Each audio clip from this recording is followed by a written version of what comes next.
And like I said, I was just being a little facetious there at the beginning. This with the Coast to Coast AM theme, where this isn't even remotely close to being as good as Coast to Coast AM. They're really good at what they do. But anyways, a subject that I find absolutely fascinating, and I hope that you do too, is the theory of Planet X, Nibiru, and Wormwood. Now, as you know, in the Bible, Wormwood is it's mentioned in the book of Revelations, actually, and it's a translation. I guess it's from Greek. The Greek text is absinthos, and that translates into English as wormwood, and that's the English language version of the Bible. And there are other languages have like Hebrew in the Old Testament, la'ana, which means curse, and that means the same thing in Arabic and Hebrew. Now, the only clear reference that that this named entity occurs in the New Testament is in the book of Revelations. And the quote is, "The third angel sounded his trumpet, and a great star, blazing like a torch, fell from the sky on a third of the rivers and on the springs of water. The name of the star is Wormwood. A third of the waters turned bitter, and many people died from the waters that had become bitter." And that's in Revelations 8, 10, and 11. Now, that can mean a lot of things. I've heard I've heard it being interpreted as, well, back when I was growing up, during I don't know if you'd call it the height of the Cold War, or as the Cold War was winding down in the 60s and 70s, a lot of people thought that meant, ICBMs coming from the Soviet Union, the mutually assured destruction. We launch, they launch, they launch, we launch, and the whole world gets annihilated in thermonuclear war. And so that could be one person's interpretation of a great star falling from the sky. Others could be a meteorite, a comet, an asteroid. Could be a spaceship, like a giant kamikaze spaceship. Who knows? There's a lot of different, and that can be interpreted in a lot of different ways. But something falling from the sky and turn the waters bitter doesn't necessarily mean. I mean, it could mean it poisoned the water. If you've seen the movies, and sometimes you wonder, has Hollywood been conditioning us with like the movies with the alien invasions and occupation of planet Earth, movies like Armageddon and Deep Impact, where these giant asteroids and comets basically were going to cause an extinction level event. And only in Hollywood could something like that be averted. In real life, I don't think so. And depending on your school of beliefs, no one knows who's right, no one knows who's wrong. Could have been created 6,000 years ago. The universe could be 6,000 years old, or it could be billions of years old. Who knows? Who knows what really wiped out the dinosaurs? The prevailing theory, and let me stress that word theory, is before they discovered the crater down on the Yucatan Peninsula, the prevailing belief was that they died from, I think, volcanic eruptions. And then the prevailing theory, once that giant crater had been discovered, was that an asteroid had hit the Earth some 65 million years ago, and that wiped out the dinosaurs. And all you've got to do is look at the surface of the moon, and you can see it's been hit by a lot of things, or that could have been old volcanic eruptions. Who knows for sure what? None of us are really there to see it, so who knows what the truth is. But doing my research, I wanted to not use my speculation and observation because I'm just saying I dabble in astronomy because it's just fascinating to me. But anyways, I wanted to read through different publications and sites and try to find something that I would basically say would be compelling. And this one article I found is on a site called kRSchannel.com, and it says, "Does planet Nibiru exist? And is Nibiru approaching?" We've all heard I don't know if we all have, but a lot of people have heard that this could be happening. But anyways, this is what they have to say about it. The new information on Nibiru is more mysterious than its own origins. Not too many people know the true details of Nibiru and why it exists in our solar system. So the author basically wants to give you some information. And let me tell you some basics first about this planet. Planet Nibiru, which was referred by the Sumerians as Planet X, was supposedly the 12th planet in our solar system. And the true meaning of Planet Nibiru is planet of crossing. In the hydrophilic of the Sumerians and Egyptian, they talked about how Planet Nibiru had an elliptical orbit, as opposed to our normal horizontal orbit, and it took around 750,000 years to come between Mars and Jupiter. And when it did, it created devastation on all the planets during its flyby. Archaeologists Zachariah Sitchin and Burak Eldam also suggested that this planet, which looks a lot like CR-105 with the similar orbit. However, the crossing path of CR-105 is very different than Nibiru or Planet X. Nibiru's 80% of orbit lies much further from the Sun, where CR-105's orbit is 60% away from the Sun and 40% near the rest of the planets. And according to historians, Tiamat, a planet which had lain between Mars and Jupiter around 510 million years ago, was a victim of Planet X as Tiamat collided with one of the moons of Nibiru. It crashed, broke into half, and as one half became the asteroid belt, the other half became Phobos, Mars, the moon of Mars. And while the other half is our home, planet Earth. Out of destruction comes life. And that's a quote from a Hindu ancient text, Bhagavad Gita. Now, this planet is known to be, and it depends on who you ask, 20 times bigger than Jupiter with a burning moon, which acts like Nibiru's personal sun. And since Nibiru goes much further away from our sun, the theory actually makes sense and stands out. The Anunnaki, who are supposedly citizens of Nibiru, came to planet Earth around 25,000 years ago and gave a lot of knowledge and detail to the developing humanoids, whom at the time didn't have the brain capacity or thinking power to comprehend what the Anunnaki were saying. Even the Mayans had predicted the existence of Nibiru, and according to them, a certain dark energy in the shape of a planet which will be coming near Earth in the distant future. Now, every time this planet came around, the entire civilization of Earth was wiped out. Now, James McCaney is an expert on Planet Nibiru and Mayan history, explained that around 10,000 years ago, major devastation occurred, which destroyed many of the civilizations on our planet. And he also explained how ruined cities in South America were vanished, not because of war or plague, but major physical destruction here on Earth. And he also went on to say that before Nibiru passed by us 10,000 years ago, the North Pole was somewhere in the state of Wisconsin, while the South Pole was somewhere in the Pacific Ocean. Now, if he's right, and this event did occur because of Planet X or Nibiru, then we shouldn't worry about it for the next 740,000 years or so, right? Well, no.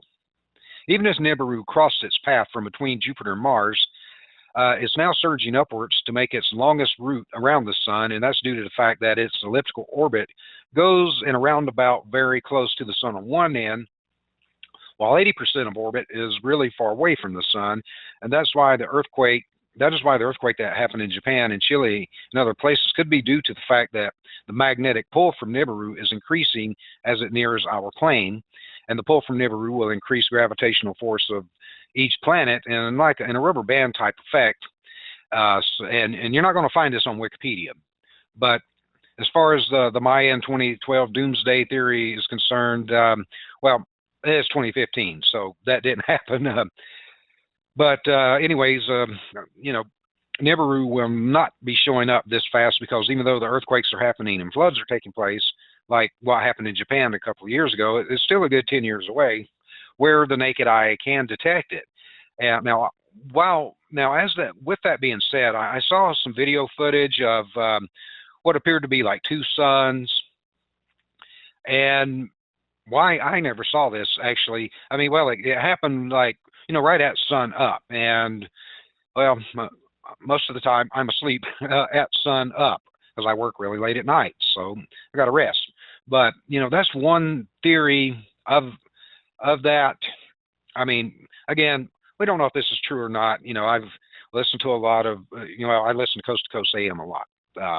Back in the 90s and early 2000s when I was doing a lot of shows, and I would be getting back from shows really late at night, the studio really late at night, or rehearsals really late at night, and I'd listen to Coast AM, and it was fascinating, and I became a fan of the show, and I still am. So there's a lot of, to me, it's fascinating. Other people, I may have put people to sleep. I may have scared the living daylights out of you. Don't let that happen, because we don't know if this is true or not. I mean, everyone has to make their own, draw your own conclusions and do your own research. I always say that. Don't take my word for it, because I'm not an expert at anything.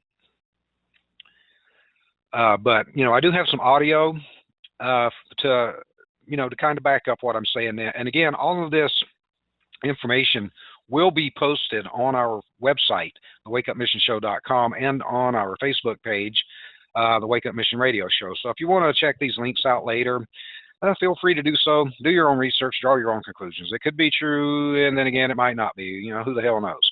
Well, if it is, we'll all find out together. But anyways, I do have some audio, and most of the audio that I found, were really long, like 2 hours and stuff like that. Well, we don't have 2 hours, and those files are too large to upload anyway. So I just had to sift through a lot of different audio to find what I thought was good quality audio that would actually fit into our time frame. So we'll go ahead and get started on this one. The men and women in the military has begun conducting briefings for dependents. These would be the dependents that are stationed near the East Coast, the Atlantic Ocean, near the West Coast, the Pacific Ocean, and near the Gulf Coast. At these briefings, they're being told the following: that there's this planetary-sized object called Nibiru that's coming into our solar system. It's going to be causing very severe problems, much more so than it already is, very soon, and that they're being put on standby to bug out. They're being told that there'll be little notice, possibly 2 weeks or so, before they're given the notice to bug out. Oh, they're also, by the way, they're being shown a map. Advance 4 to 6 weeks is probably pretty likely. Probably not more than 3 or 4 months. So that's our belief. I hope we're wrong. I hope that this turns out to be incorrect information. If it is, well, that's great. If it's not, if it turns out to be correct, then you've got your heads up. So I asked the question this morning to all of you out there, to the several thousand of you listening to me on the morning of July 11th. What would you do if you had 6 years to prepare? What would you do if you had 6 months to prepare? What would you do if you had 6 weeks to prepare? Mike, it was 2 weeks ago today that I announced the information I received from 2 confidential sources. One was a confidential source who is a dependent of a Department of Defense employee, part of continuity of government contingency planning, by the way. Not all DOD and not all government employees are part of COG, continuity of government contingency planning.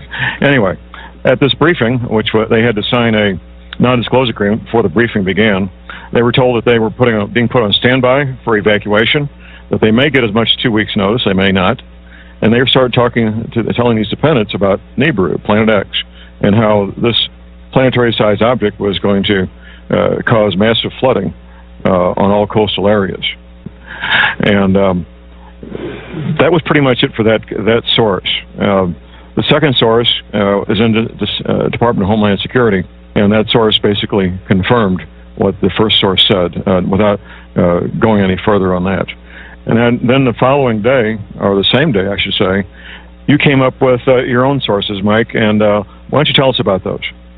Well, the source that first told me about this, and I've been doing some digging since then, but the source that first told me about this is a director-level individual for a foreign intelligence agency that I have occasion to speak with now and then. And what I was told, and I was told this probably maybe 60 or 90 days ago, and I didn't put a lot of credence in it at the time, but as I've researched, I have to put more and more credence in it. And as a qualifier, I have to say this up front, that perhaps this is being floated as disinformation to discredit people and to discredit. So I have to give a caveat there. I don't think it is, but it could be just that type of effort. But I was told that to be very prepared on the dates of August 17th and the dates of September 26, that a planet-sized object would be passing passing very, very near the Earth. And I was told that the closest distance would be maybe 5 to 10 Earth diameters. It would come that close, and that we should be be prepared for massive earthquakes, and as a result of those earthquakes, tsunami-level flooding in coastal areas. Now, since that time, I've done some more digging, and I spoke with intelligence sources within the U.S. who not only confirmed.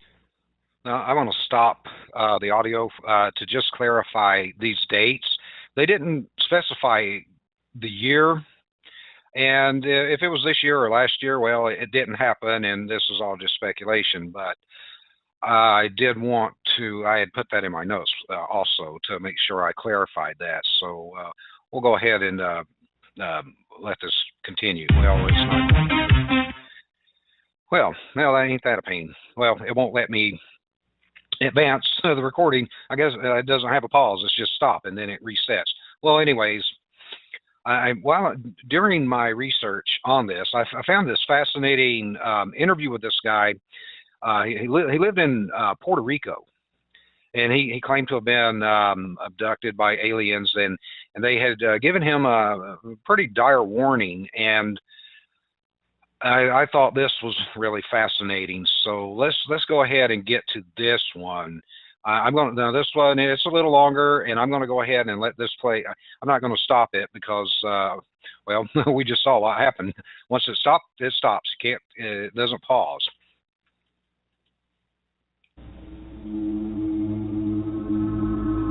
On the morning of May 14, 1988, Amaury Riviera, a young man from Puerto Rico, photographed a giant disk, followed and circled by 2 jet interceptors. What makes the sensational pictures even more interesting is Riviera's claim that he had contact with the occupants of this UFO. Hello, my name is Amaury Rivera. I live in Puerto Rico, and back in 1988, I was working in a nightclub, and there was a musical group there. One of my cousins wanted me to photograph the musical group, and she loaned me a camera with some film. On my way back home, I encountered 2 small beings, 2 small strange men, which I didn't think were men from outer space. And they took me somewhere where there were other people besides myself, other human people, like from Puerto Rico, I guess. From here, another human being showed up. He claimed to be from a distant planet. He was dressed in black. He had dark skin, but he was not a Negro. He had long black hair up to the shoulders, and he spoke to us with the mouth, verbally, and no telepathic speaking. He showed us various projections, which looked very real, the projections, and he informed us about a whole bunch of things that are even still incredible to me. Then they returned me to... What did this holographic projection show? The holographs were mainly, the first one that I can remember was like a short trip through space.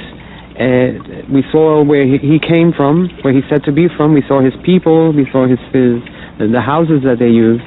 And the second one was about a meteor or a rock falling to Earth in the near future, which is going to cause a lot of havoc in the world. This would fall, it's going to fall in very near the Caribbean, Puerto Rico, and those other small islands, but it's going to affect the whole world, not just Puerto Rico. The last one is that they projected was showing us how there was only going to be one government on the planet Earth. They'll be living on some sort of artificial island that's going to be floating in the middle of a dark, black, dirty sea. And then this man returned me to my car again, and left me somewhere different from where the whole ordeal had started. Apparently, it took me with car and all. After this, at this given time, I heard some jets in the sky, and I still had my cousin's camera, and I took the pictures, 4 of which I'm making public nowadays.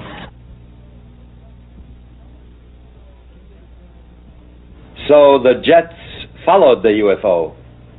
Yes, it was. They seemed to be surveilling it. I only got to capture just one of the jets in the photograph, but there were three of them.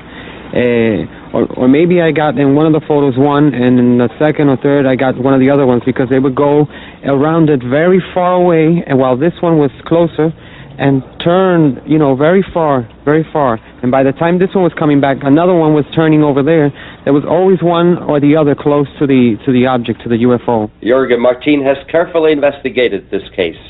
Rivera's case to me, it's a very special one and a very important one, because in Amaury's case, he was abducted and he was taken away by aliens. One of them was human-like, and two small creatures that they explained to him were some type of genetical or biological organic android that they made to do some chores outside so they don't have to risk themselves in our environment. That's what they explained to him, the so-called human alien that he saw in the craft. And it's important also because of the evidences that he has on the case, because when he was released, he had a camera with him, and he was able to take pictures of the object that apparently had abducted him, the craft, flying saucer type, and also of some jet fighters from the United States, excuse me, F-14 again. In most of these cases in the island, F-14s are involved with these situations of chasing and harassment and checking on these objects when they are seen in the different areas of the island. And he was able to get them in those pictures together. So this clearly, when you see those photographs, it's obvious that the government has been lying for many years, because there's the UFO there, and there's also the jet fighters dealing with the situation, which they denied for more than 40 years. It's there. Were you able to locate any other witnesses? That's what I was going to explain at this moment, Michael. The Amaury's case is also very important, because I have several people who apparently had been contacted by the same alien that abducted Amaury and the small ones that were with him in a separate fashion. They have nothing to do with Amaury's incident. This human-like alien, is contacting people all around the area of the southwest of Puerto Rico.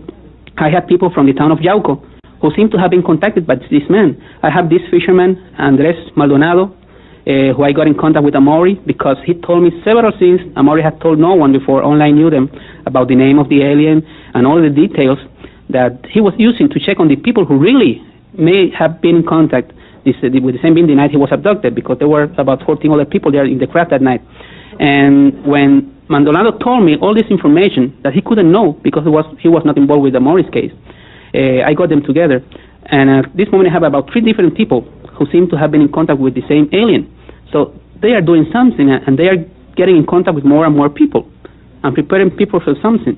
And this is very important, because all this corroborates Amaury's incident also. Other witnesses contacted Amaury himself. So far, between 1988 and 1992, I've been able to localize 7 of these people, because I've gone on different TV shows and different articles, and I've always been asking if anybody remembers anything similar happening to them in that year during that time, Mother's Day, to please get in touch with me. And I've gotten in touch with hundreds of people, but out of the hundreds, 7 definitely were there with me. I still have 7 to go. Maybe I'll never find them. Maybe they'll see this. You investigated the Rivera case, Colonel Stevens. What was your impression? Well, of course, Jorge Martin took me to meet Amaury Rivera shortly after I got there with the Mexican team to study some phenomena in Puerto Rico. And when I first met Amaury, he was very reluctant to describe his case, because it still frightened him to think about it. And it took some time before we could develop enough confidence where he was comfortable talking to us about the case. But he would still tremble when he thought about it. He would turn pale. He'd become weak. He was frightened. But he has now reviewed the details and the points in sufficient length and depth that he can face the experience without the trauma, which he has learned to do. And today, or yesterday, we saw for the first time that he is able to manage his emotions well enough to describe that contact in considerable detail. You carefully analyzed the Rivera photographs. We took the pictures. Yes, we took the pictures taken by Amaury Rivera to a NASA consultant facility in Scottsdale, where we put them through a computer analysis using latest state-of-the-art equipment. And we found that both the disc-shaped craft seen in the photographs and the aircraft are considerable distance from the camera, between 3 and 5 miles. We discovered that the jet fighter was moving and that the disc-shaped craft was moving relatively slow or not moving at all. We discovered that the ambient light conditions were correct in all respects. We were able to eliminate montages, paste-ups, reflections, models, all kinds of forms of technical manipulation of photographs, and we had to conclude that the pictures were real and that they were exactly as described by the witness when he took the photographs. Noch dazu wurde Amuri Rivera eingeschüchtert und unter Druck gesetzt, seine Fotos herauszugeben. Well, a short time after the incident, 3 men showed up at my home in Puerto Rico, and one of them stood in their car downstairs, and they claimed to be from CIA, and they handed me 2 pieces of paper, which I was so nervous I couldn't really read, but I remember seeing the letter CIA, which is the intelligence agency from the United States, and they said that it would be easier and better for me if I handed them the photographs and the negatives, but they did not say, what photographs or what negatives. They didn't specify, and I just told them that I did not know what they were talking about. And they said it would be easier because we have an order to register your house, to look through your house. And I said, well, go ahead, be my guest and look. And they looked, but they couldn't find them because I had hid them very well. Well, is this guy full of it, looking for his 15 minutes, or was he telling the truth? Well, who knows? He seems to be very convinced of his experience that it actually did happen. And if you want to see this, if you want to see this interview with him for yourself, then, go to our website, thewakeupmissionshow.com, or our Facebook page, The Wake Up Mission Radio Show. All this information is posted there, and you can check it out for yourself and draw your own conclusions. But one thing I wanted to interject before we get back to Nibiru, I've seen, watching like Science Channel, Discovery, and what have you, what the shows with aliens, and they, one thing that most of the scientists do agree upon is, for long distance space travel, carbon-based organic life forms wouldn't fare too well unless, they had like some kind of faster, some way to travel long distances over short periods of time, like wormholes, faster than light, warp speed, whatever you want to call it. And that, artificial, if you want to call them robots, androids, or what have you, well, they had theorized that, when people talk about their experiences with abductions with the Greys, that the Greys aren't actually, they may be sentient life forms, but the Greys are actually these, like what this guy was explaining, the Greys are actually, like an artificial biomechanical life. So that I thought that was interesting when he mentioned that, when they said, they do like, menial tasks and chores that wouldn't be safe for a carbon-based organic life form. So, I just thought, oh, okay, that kind of connects those dots, and that's what we try to do here. And again, this is all just theory. Could be true, could not be. We don't know. None of us were there. But it's a fascinating subject. Well, for me anyway. So, when I, doing more research, on this website called Inquisitor, this just happened back this past January. And it said that has science just admitted Planet X Nibiru exist? And believers say that the people that believe this, wholeheartedly, they think that full disclosure is coming. And we've been wrong about other things, but when you think about, like in the audio earlier where the guy was talking about, the DoD employees being told to get prepared to bug out, the underground tunnels, all that, it kind of ties in, maybe, Jade Helm was not the cover story was it was going to be training for, dealing with domestic terrorism when it's actually dealing with a global cataclysm. I mean, we don't know. But anyways, from this article that John Thomas Didymus, I guess that's how you say that, Didymus. Well, anyways, he says that astronomers may have inadvertently revived the Planet X Nibiru conspiracy, because this has dominated the internet a few years ago. It kind of kicked up when that meteorite, when it hit in Russia a couple years ago. Well, anyways, following a lot of the announcements by scientists of evidence that there are at least 2 planets larger than Earth in our solar system beyond Pluto, they say that the believers of this system, the Planet X Nibiru Cataclysm believers, have been saying that their governments are preparing to disclose the truth to the masses. And the scientists had announced in a new study published in the journal Monthly Notices of the Royal Astronomical Society letters that there's at least 2 planets likely bigger than Earth that are undetected in the outer fringes of the solar system, and they are thought to exist beyond the orbits of Neptune and Pluto. Now, according to Professor Carlos de la Fuente Marcos from the Complutense University of Madrid, who led the study, the evidence supporting the conclusion comes from observations of a belt of space rocks known as the Extreme Trans Neptunian Objects, or ETNOs, orbiting the Sun beyond Neptune. And these rocks were found to show an unexpected orbital characteristics that can be explained only by assuming that their expected paths are being distorted by some massive but unseen astronomical body nearby. And it was quoted as saying the excess of objects with unexpected orbital parameters makes us believe there are some invisible forces are altering the distribution of the orbital elements of the ETNO, and we consider that the most probable explanation is that other unknown planets exist beyond Neptune and Pluto, and the exact number is uncertain, given that the data is limited, but our calculations suggest that there are at least 2 planets and probably more within the confines of our solar system.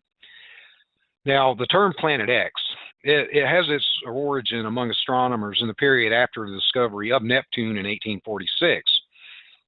After Neptune was discovered, several astronomers speculated that there might still be another planet beyond Neptune, and Percival Lowell proposed the Planet X hypothesis to explain observed irregularities in the orbits of Uranus and Neptune.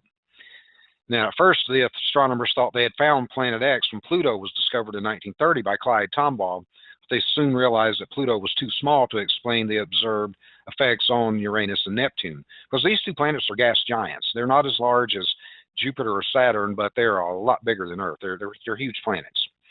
Well, anyways, this realization sparked a renewed search for Planet X, and it was abandoned in the 90s after analysis of measurements of Neptune obtained from the Voyager 2 suggested that the inaccuracies in the estimation of the mass of Neptune could explain the observed inconsistencies in the Uranus orbit, and that they kind of just abandoned the hypothesis.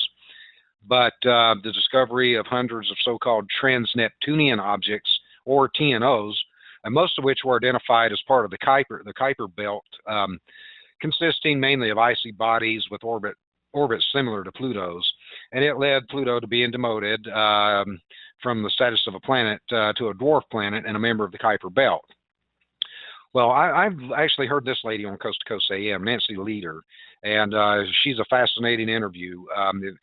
Well, back in the 90s when they were giving up on this, Nancy Leader founded a website called Zeta Talk and claimed she was in contact with extraterrestrials from the Zeta Reticuli star system, and she proclaims that she's been instructed to warn mankind that a large planetary body she called Planet X would pass into the inner solar system and cause our planet to undergo a pole shift that will destroy civilization. And she also claims that Planet X, it's about 4 times the size of Earth, would arrive in May of 2003 with catastrophic consequences. Well, here we are 12 years later, that didn't happen. And others who had adopted her idea associated it with the December 21, 2012 Mayan apocalypse. Well, that didn't happen.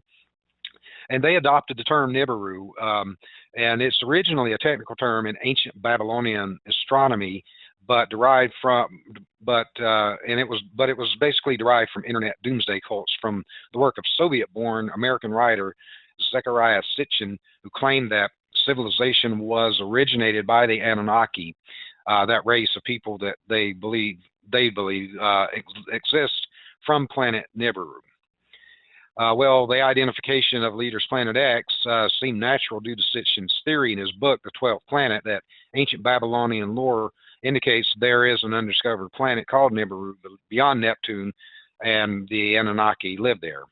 And, well, after the efforts to debunk the theory by emphasizing that science itself has abandoned its earlier quest for Planet X, the revival of the scientific Planet X will inevitably help to re-energize the doomsday movement. So here we are again. So that, there's there's a lot of talk. It's been met with ridicule, and even by those that spent hours studying in an attempt to debunk it, only to find that they are now believers, and there are evident stirrings of feelings of vindication among these cataclysm believers who have long insisted that the government had been covering up the truth about the existence of this planet. So I guess we'll all find out together. There's nothing set in stone, and this is all fascinating stuff. But I wanted to run some audio because if this really isn't happening, why are they talking about it? And it's not necessarily this subject, but I don't know when this occurred, but they were talking about this particular type of event in Congress. So take a listen. Thanks for watching YouTube. So this was some good work here. Thank you, Marcy. Great catch. Appreciate you passing this on.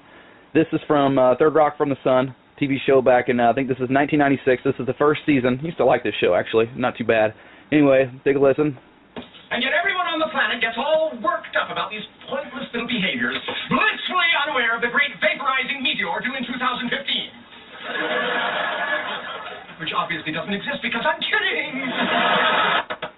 You detected even a small one, like the one that detonated in Russia, headed for New York City in 3 weeks. What would we do?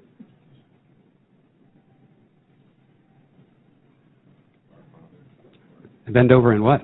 No, Congressman, that is, I don't, again, I have to go back to what I said before. These are very rare events. From the information that we have on asteroids that we've discovered of all sizes, we don't know of one that will threaten the population of the United States, in 3 weeks. And we are trying very diligently, as I said before, with the President's budget, to put ourselves in a position where we advance the technology such that 3 weeks will not be something that causes us to panic, because we will be able to respond. We are where we are today because, you all told us to do something, and between the administration and the Congress, the funding to do that did not. The bottom line is always, the funding did not come, and I don't care whose fault it is or if it's anybody's fault. We all know what we're facing today, and we're all sitting here today as the Congress and the administration try to figure out sequestration, something that never should have happened, nobody planned to happen, but we're facing it today. And so the answer to you is, if it's coming in 3 weeks, pray. And I second that motion from this gentleman. Be prepared, because there's really no way to prove or disprove any of this, and it's a fascinating subject.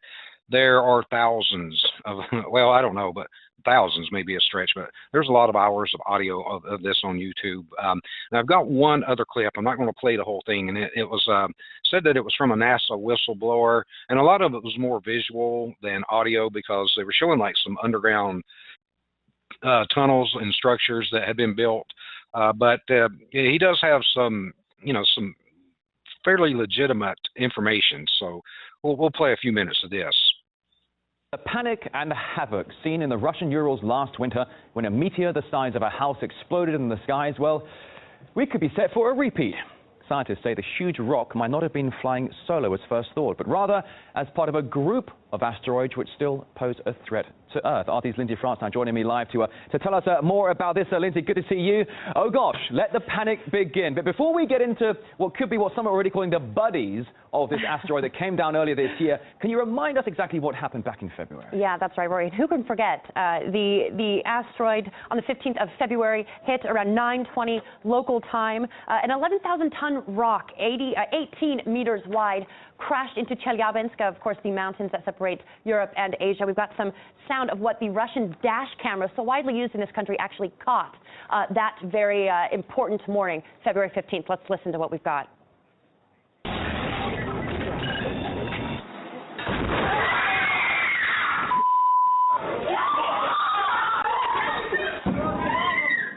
Very dramatic video there, and when that story came out, people were very, very shocked because we all wanted to know why it wasn't detected, and it scared, obviously, a lot of people. No one was killed in this. More than 1,000 were injured, but no one lost their lives, and that was what was such a shock to so many in this situation, and that is the fear. This went undetected, so that's why scientists are trying to figure out if there are more, possibly, on their way.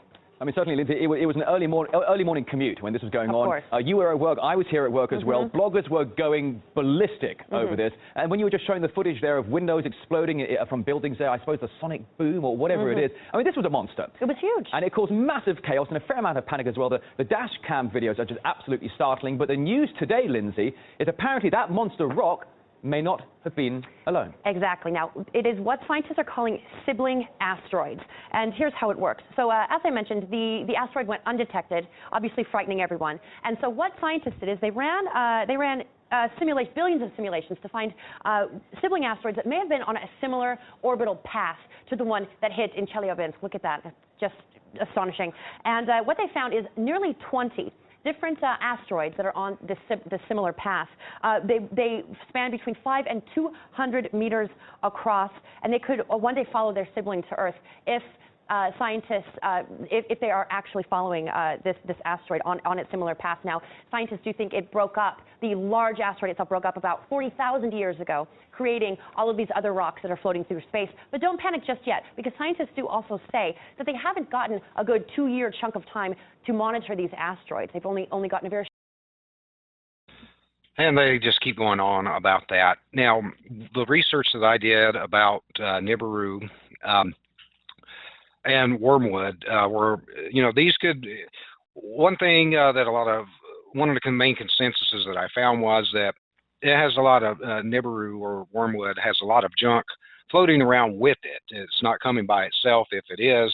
And, these asteroid events that periodically occur. I mean, if you think back, the Tunguska event, I mean, that was almost, that was around 100 years ago. And that was pretty gnarly and massive. It hit out in Siberia.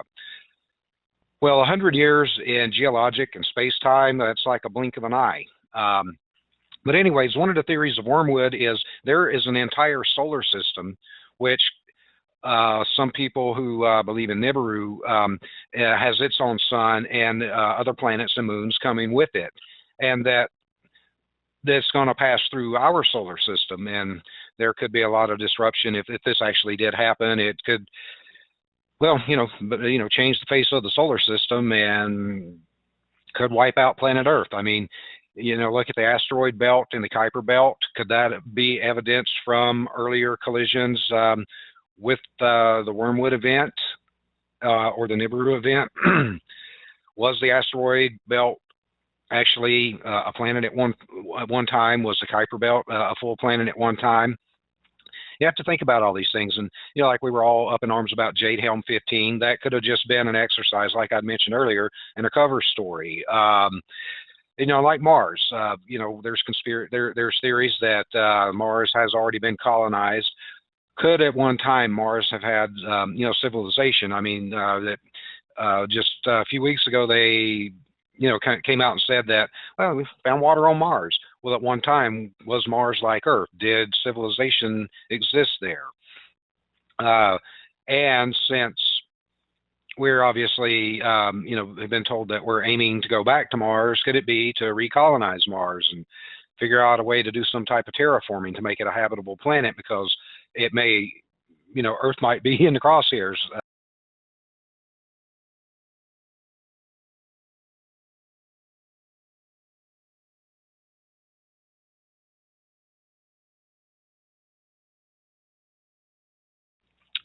And like I said, I was just being a little facetious there at the beginning. This with the Coast to Coast AM theme, where this isn't even remotely close to being as good as Coast to Coast AM. They're really good at what they do. But anyways, a subject that I find absolutely fascinating, and I hope that you do too, is the theory of Planet X, Nibiru, and Wormwood. Now, as you know, in the Bible, Wormwood it's mentioned in the book of Revelations, actually, and it's a translation. I guess it's from Greek. The Greek text is absinthos, and that translates into English as wormwood, and that's the English language version of the Bible.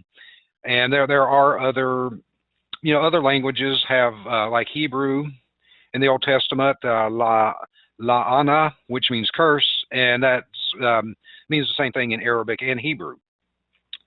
Now, the only clear reference that that this named entity occurs in the New Testament is in the book of Revelations, and the quote is, "The third angel sounded his trumpet, and a great star, blazing like a torch, fell from the sky on a third of the rivers and on the springs of water. The name of the star is Wormwood. A third of the waters turned bitter, and many people died from the waters that had become bitter." And that's in Revelations 8, 10, and 11. Now, that could be that can mean a lot of things. I've heard I've heard it being interpreted as, well, back when I was growing up, during the I don't know if you'd call it the height of the Cold War, or as the Cold War was winding down in the 60s and 70s. A lot of people thought that meant, ICBMs coming from the Soviet Union, the mutually assured destruction. We launch, they launch, they launch, we launch, and the whole world gets annihilated in thermonuclear war. And so that could be one person's interpretation of a great star falling from the sky. Others could be a meteorite, a comet, an asteroid. Could be a spaceship, like a giant kamikaze spaceship. Who knows? There's a lot of different, and that can be interpreted in a lot of different ways. But something falling from the sky and turn the waters bitter doesn't necessarily mean. It could mean it poisoned the water. If you've seen the movies, and sometimes you wonder, has Hollywood been conditioning us with like the movies with the alien invasions and occupation of planet Earth, movies like Armageddon and Deep Impact, where these giant asteroids and comets basically were going to cause an extinction level event, and only in Hollywood could something like that be averted. In real life, I don't think so. And depending on your school of beliefs, no one knows who's right, no one knows who's wrong. Could have been created 6,000 years ago. The universe could be 6,000 years old, or it could be billions of years old. Who knows? Who knows what really wiped out the dinosaurs? The prevailing theory, and let me stress that word theory, is before they discovered the crater down on the Yucatan Peninsula, the prevailing belief was that they died from, I think, volcanic eruptions. And then the prevailing theory, once that giant crater had been discovered, was that an asteroid had hit the Earth some 65 million years ago, and that wiped out the dinosaurs. And all you got to do is look at the surface of the moon, and you can see it's been hit by a lot of things, or that could have been old volcanic eruptions. Who knows for sure what? None of us are really there to see it, so who knows what the truth is. But doing my research, I wanted to not use my speculation and observation because I dabble in astronomy because it's just fascinating to me. But anyways, I wanted to read through different publications and sites and try to find something that I would basically say would be compelling. And this one this one article I found is on a site called kRSchannel.com. And it says, does planet Nibiru exist? And is Nibiru approaching? We've all heard well, I don't know if we all have, but, a lot of people have heard, that this could be happening. But anyways, this is what they had to say about it. The new information on Nibiru is more mysterious than its own origins. Not too many people know the true details of Nibiru and why it exists in our solar system. So the author basically wants to give you some information. Now let me tell you some basics first about this planet. Planet Nibiru, which was referred by the Sumerians as Planet X, was supposedly the 12th planet in our solar system. And the true meaning of Planet Nibiru is planet of crossing. In the hydrophilic of the Sumerians and Egyptian, they talked about how Planet Nibiru had an elliptical orbit, as opposed to our normal horizontal orbit. And it took around 750,000 years to come between Mars and Jupiter. And when it did, it created devastation on all the planets during its flyby. Archaeologists Zachariah Sitchin and Burak Eldam also suggested that this planet, which looks a lot like CR-105 with the similar orbit. However, the crossing path of CR-105 is very different than Nibiru or Planet X. Nibiru's 80% of orbit lies much further from the Sun, where CR-105's orbit is 60% away from the Sun and 40% near the rest of the planets. And according to historians, Tiamat, a planet which had lain between Mars and Jupiter around 510 million years ago, was a victim of Planet X.